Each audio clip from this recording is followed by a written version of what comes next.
Welcome to my YouTube channel!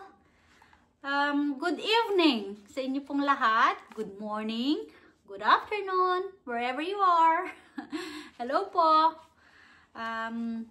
Pag-usapan po natin yung ating yung about sa scholarship program na aking binibigay po.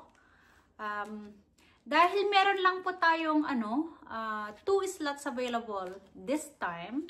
Dahil nga meron na akong 3 na scholars. Tapos meron pa tayong 2 na binibigyan ng monthly. Iba pa rin yung yung mga scholars natin. So tapos meron pa akong kapatid na sinusuportahan. So 2 yung ating available na spot, yung tinanggal natin na 2. So bibigay natin sa mas deserving na mga batang mag-aaral. So every night po ako, or every day, nagbabasa po ako ng mga nagre-register po, gustong sumali sa ating scholarship. Nagti-take down notes po ako dun mismo sa post kong yon. So sa lahat po ng nag-register, thank you po. At sa mga hindi pa nakakaalam kung paano mag-register, ilalagay ko po dito mamaya sa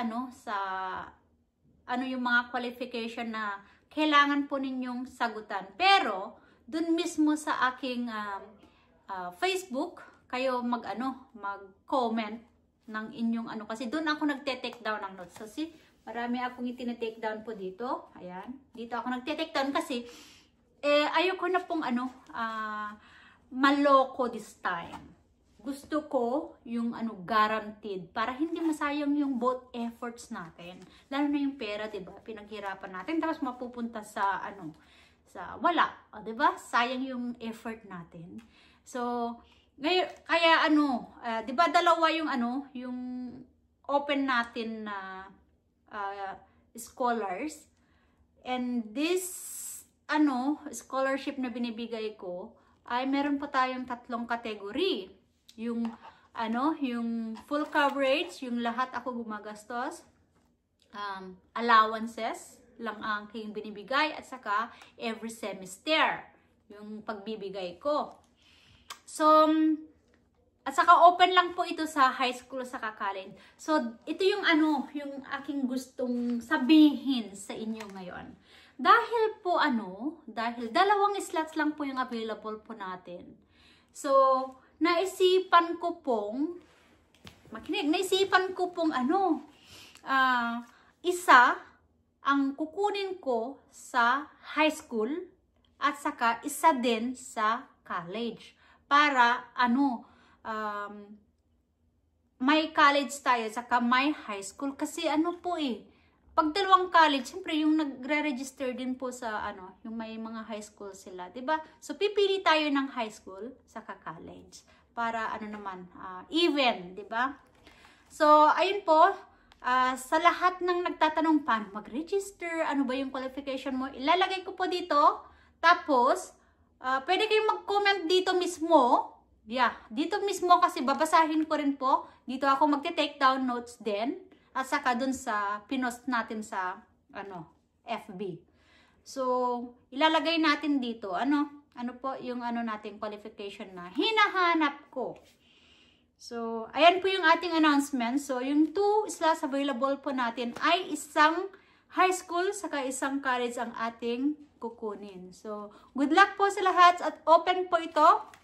Open for registration until December na lang po, kasi sa January pipili na po tayo ng deserving. Alam ko pong lahat kayo ay deserving ninyo, lalo na lahat yung yung binabasa ko. Ako po alam niyo po pag nagbabasa ako ng ninyo doon, gusto ko kayong kunin lahat.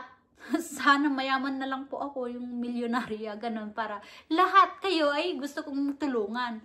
Pero hindi pa natin kaya sa ngayon. So, limit pa. Hopefully, soon or later on, 'di ba? madagdagan na naman po natin, di ba?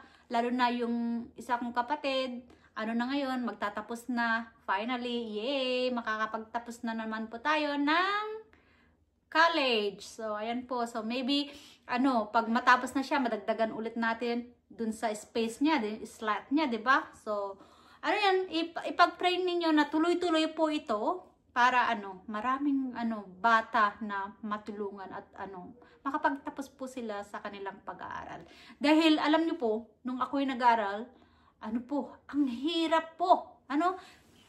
Simula nung elementary ako, okay pa naman kasi nga wala kang pamasahe dun lang mismo sa inyong baryo. So maglalakad ka lang yun doon, kahit wala kang baon, makakapasok ka. Pero nung nag-high school na ako, kailangan ng baon na. Kasi kailangan mong tumawid sa sa ilog. So hindi ka makakapunta sa sa kabilang bayan sa high school kung hindi ka tatawid ng bangka. So kailangan mo ng pamasahe. Well, that time ang hirap po ng buhay namin, 'di ba? Kasi nga magsasaka ang magulang ko. So napakahirap po. So yun, kailangan dapat 20 kasi 5 pesos po yung one way sa bangkahan. So bali 10 pesos po kailangan. Tapos syempre pag baon. Minsan kahit nga wala kaming baon na pang lunch or recess, pumapasok basta may pamasahe. Or kahit wala pong pamasahe. Alam niyo, pumapasok pa rin kami dahil nga ayaw namin mag-absent. Dahil siyempre, nakakahiya pag nag-absent ka, lalo na pag may test, tapos ang baba nang nakukuha mo, ayoko po yun. Nasa po ako sa section 1 or Mercury ako dati. Ako naman, matalino din ito. Laging nasa naman, matataas ang grades ko. So, ayoko pong mag-absent, lalo na pag nandun si crush, diba? Gusto natin, yan, kailangan natin mataas ang grades, diba? Anyways, so, ayun, kailangan namin pumasok, kahit ang hirap po. So, ayun, tapos nung nag-college na, kinuha ako ng lola, doon ako nakatira, diba? Pinagsilbihan ko din sila habang ako nag-aaral. Ang hirap po mag-aral. Pero na-disappoint ako nung hindi ko na maituloy kasi nga, basta financial problem din, hindi na ako kayang pag-aralin dahil nga gusto mag-aral noon nung tito ko, sabi nila, yung tito mo gusto mag-aral, so hindi ka na namin kayang pag-aralin. So yun po, hindi naman ako masama yung loob ko. Sabi ko, okay, kung hindi, 'di ba? Wala naman tayong magagawa. So at that point, nung hindi na ako kinausap ako na hindi nila ako kayang pag-aralin, sa Maynila na ako. Lumuwas na ako sa Maynila, nagtrabaho. Sumama ako kay ate. Doon na ako nagtrabaho. Ayan, then na yan, lahat ng sahod, 'di ba? Pinapadala hanggang sa nabayaran ng utang, mga sanlang sa bukid na ibalik. Tapos yun, na-meet ko na ang asawa ko. Ayan na, 'di ba? Nag-asawa na agad. Nag-asawa na. Ayan, di ba? Anyways, ayan, ang iniisip ko talaga, ang edukasyon is very important. Kaya nga, ito yung aking napiling advocacy. Gusto kong matulungan yung mga bata dahil nga sa akin, hindi ko natapos yung aking pag-aaral. So, ayan po, sana marami pa tayong mga batang matulungan. Kahit na ngayon, so, ngayon, meron na po tayong 3 na scholars, tapos 2 tinutulungan. And then, kukuha pa tayo ng 2. 2. Ito, incoming, kasi pipili pa tayo ng 2. So, good luck po sa ating mapila. Alam ko pong deserve po ninyong lahat. Alam niyo po, pag nagbabasa ako, yun nga po, nagbabasa ako. Minsan, nangingi ako kasi ramdam ko yung yung hirap nila na sabi, gustong-gustong mag-aral pero baka mapatigil dahil nga sa kahirapan, wala silang pambayad ng tuition or walang pamasahe, ganun allowances dahil nga ang nanay o yung parents nila is hindi na makapagtrabaho, ganito, ganyan. Alam mo yung pag nagbabasa ako, ang bigat yung kalooban ko, tapos pag matulog na ako, alam mo, iniisip ko minsan napapaniginipan ko pa yung mga nababasa ko na, alam mo yung mga hinanaing nila. So, ano po, alam ko po yung pinagdadaanan ninyo. Dahil galing po ako diyan. Ang hirap po. Yung mga estudyante, ang hirap po, alam mo po, nag-aaral ako. 150 pesos yung isang linggo ko. O pagkakasyahin ko yun, pamasahe. Andun na yung ko pa, yung pangkain. Pangkain namin hanggang isang linggo. Pamasahe, tapos ang mahal po ng pa-Xerox. Alam mo yung 50 cents yung isang kape. O, di ba ang hirap? Kaya minsan hindi na ako nagla-lunch. Pinapambil, ayun, pang pa-Xerox ko na lang. Or hindi ako, minsan, naranasan ko pa yan, hindi ako, alam mo yung, basta malayo yung boarding house ko dun sa school. Alam mo ba, naranasan kong nilakad yun dahil nga tinitignan ko yung pera, yung allowance ko, kulang na sa isang linggo. Merkulas pa lang kulang na yung budget ko. So, alam mo yan, laging payless. Laging payless ang ulam namin. Tapos, yung pamasahe ko, pag uwi na, yung sa umaga, kailangan, mag-tricycle kasi malilate ka. Pero pag hapon, ay, naranasan ko po yung maglakad pa uwi. Kahit ang layo-layo. Alam mo, naranasan ko yun. Kaya, ang hirap po alam ko yun, yung hirap po ninyo na pinagdadaanan, lalo yung walang mga baon, kulang yung baon. Ayun, nahirap, ramdam ko po yan kasi naranasan ko. So, kaya nga ito yung aking advocacy na naisipan. So, kasama po ninyo ako dyan sa, sa pagkamit sa inyong mga dream. Diba? So, good luck po sa inyo. Alam ko po lahat kayo ay deserving. Pero sa ngayon, 2 lang po talaga yung kaya ko munang kunin. May dagdag dun sa 3.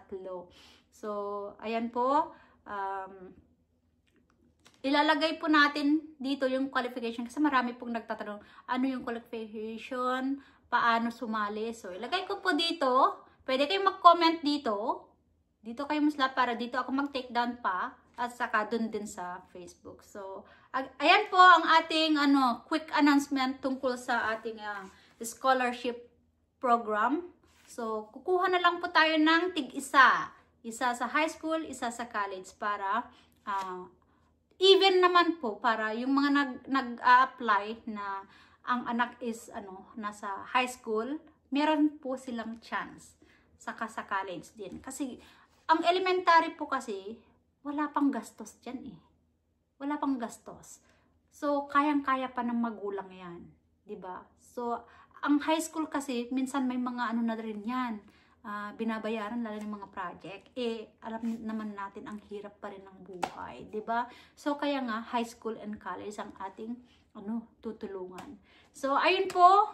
Good luck po. Ilagay ko ulit sa mga nagtatanong at saka yung kung paano sumali, ano ba ang qualification, requirements sa iyong scholarship. Ilalagay po natin dito para ninyo, sagutan lang po ninyo at mamimili po tayo. So, good luck po sa inyo.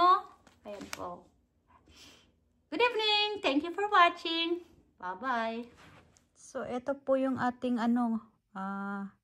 kailangan na qualifications or requirements. Ayan po. Ayan. Kasi hindi po natin overlay. Hindi ako marunong mag-overlay, mag-edit. So, ayan po. Ipakita ko na lang po dito sa isa kong phone. Ayan po. Basahin na lang po ninyo. Ayan. Yung qualification po natin. Ayan. Need ko malaman anong trabaho or income. Magkano income ng parents. Dapat ina-update mo ako, hindi yung ako pang nagpaparamdam sa'yo. Meaning, kailangan mong mag-update kung yung binibigay kong allowances.